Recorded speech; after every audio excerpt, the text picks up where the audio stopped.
есть у меня в огороде такие места, я специально оставляю расти полынь. Это в основном такие места под теплицей у меня. И вот смотрите, этот куст, который в прошлый раз я оборвала, обрезала и дала индюкам. Скормила весь куст. Я это показывала в предыдущем видео.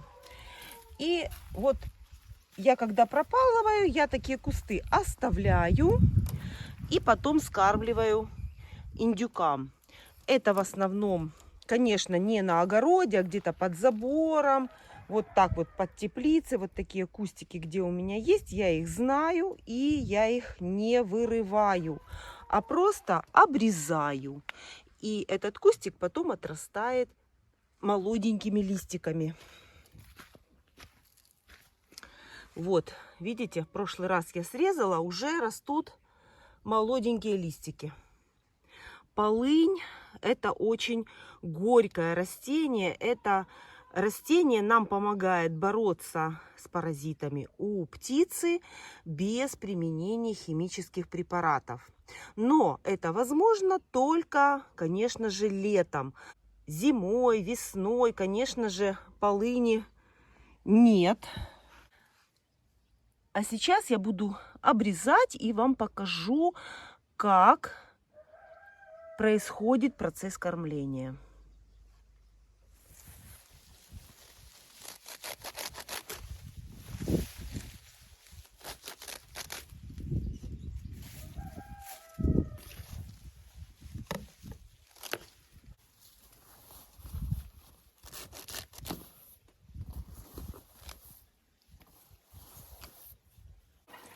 Иду вот с таким букетом полыни в курятник и хочу вам заодно показать, как едят полынь куры.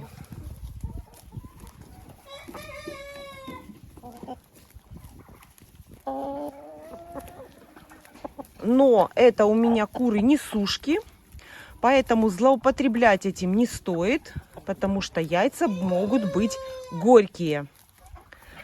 Это курочки, которые у меня сейчас несутся.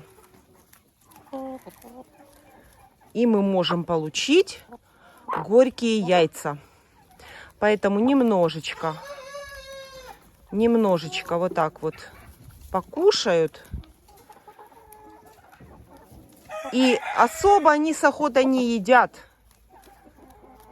Вот вокруг ходят куры, они совершенно не собираются кушать полынь. Вот смотрите, вот смотрите. Никто из этих кур кушать полынь не хочет. Вот, все, желающих почти что нет. А вот у индюков, кстати, покажу вам индюков после кормления полынью. Смотрите, ломают калитку.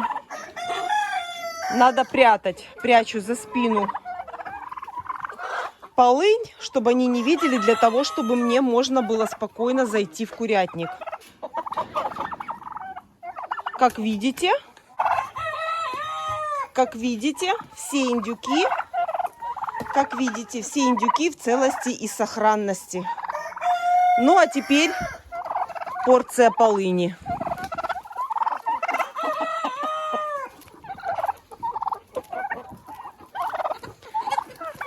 Естественно, полынь каждый день давать не стоит.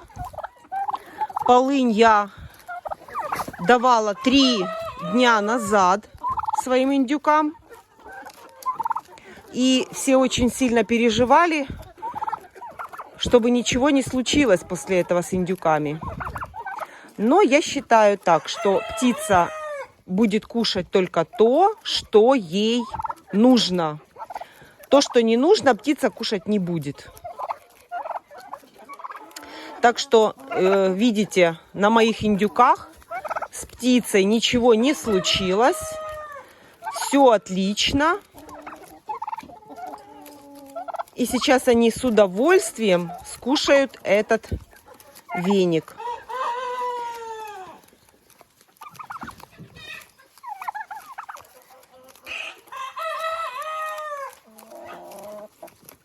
Главное крепко держать. И вы знаете, вот в прошлый раз я забыла вам рассказать. Вот так вот держу веник, просто индюки кушают, я ничего не трогаю, не делаю, не тру лицо. Но потом, когда я выхожу после этого кормления из курятника, у меня вокруг губ все горькое. Вот этот сам в воздухе летает эта полынь, когда они щипают и рядом находитесь, то вот эта горечь, она летает, она вокруг. Я абсолютно не трогала лицо, но горечь присутствовала на губах.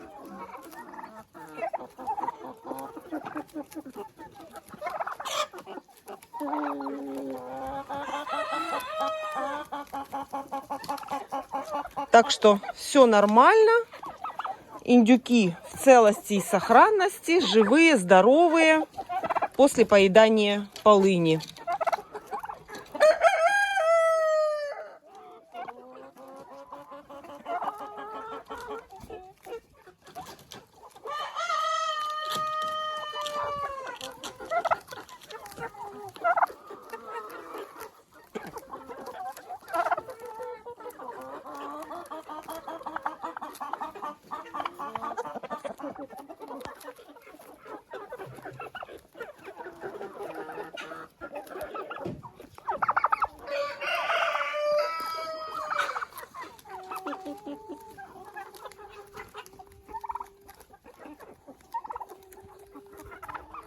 Нарезала индюкам траву, выхватывают прямо с ведра.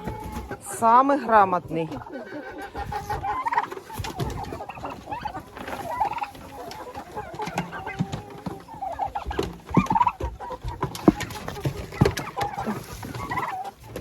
Идите, кушайте. Когда выпускаю пастись их на улицу, ходят, красуются.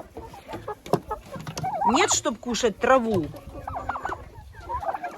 А готовенькое все любят, нарезанное.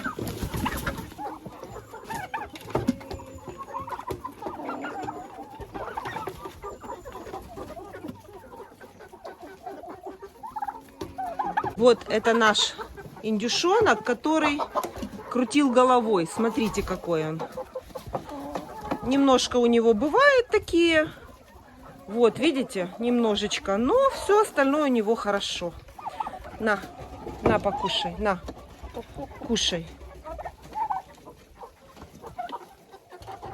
Кушай, кушай. Вот, видите, немножечко подкручивает. Красивый такой. Выжил. Очень хотел жить. Вот и выжил.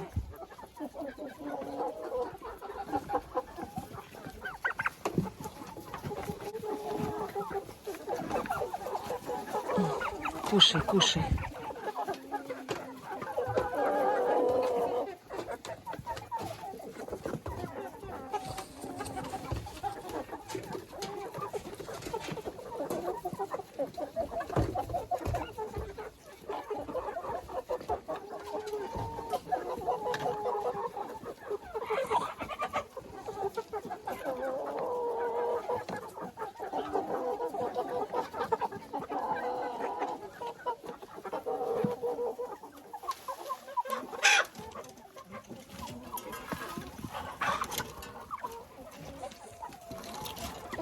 Цыплятам трава обязательно.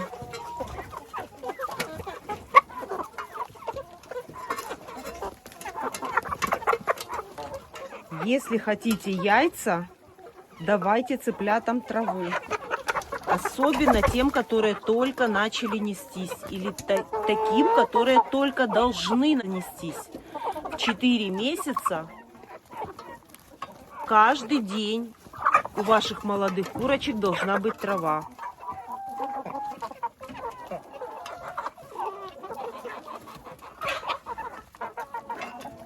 Это совсем не трудно. Нарезать одно ведро и принести в курятник.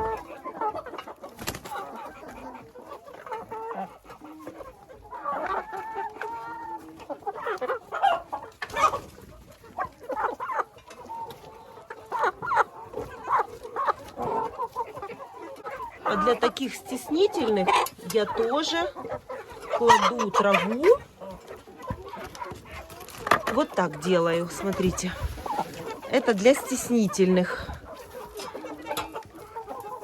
Вот так.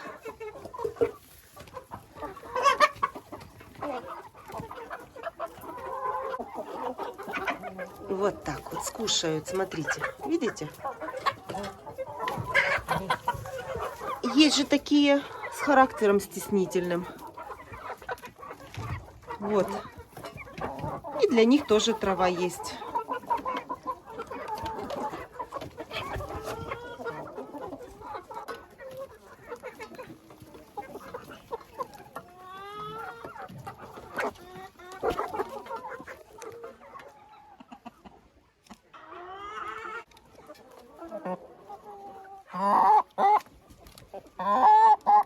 Траву едят все. У соседа вкуснее, да? У соседа трава вкуснее из одного ведра. Вот так. А своя трава